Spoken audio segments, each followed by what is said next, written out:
Thanh lý công ty nay đem ra bán sổ có 25.000 đồng một đó.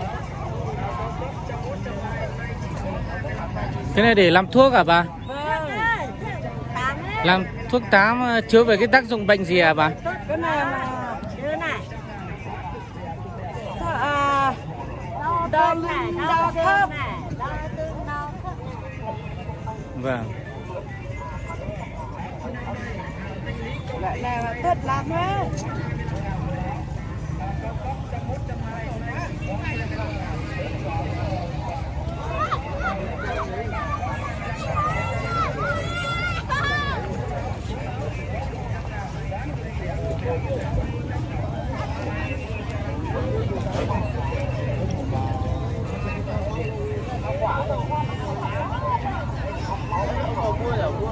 Mua nhiều chung nhau mua là con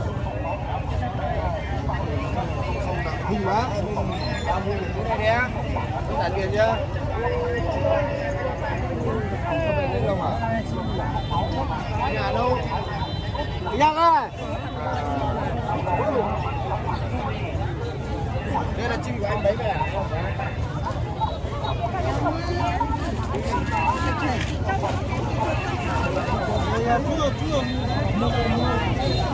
đây là tiền này.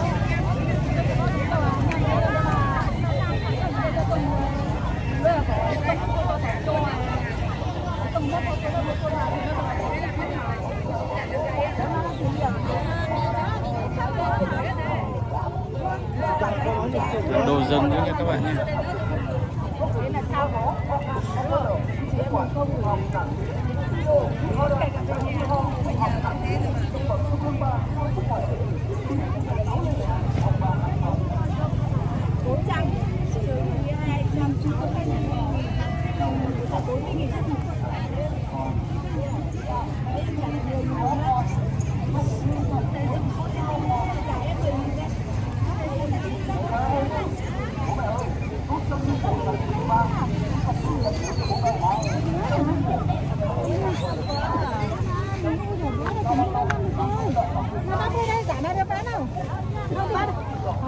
Hạt thủ ô này, nhập khẩu, quả đây là không biết.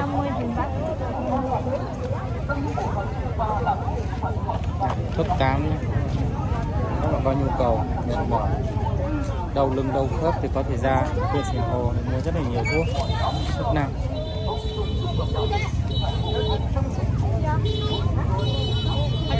Xả nhiệt đó.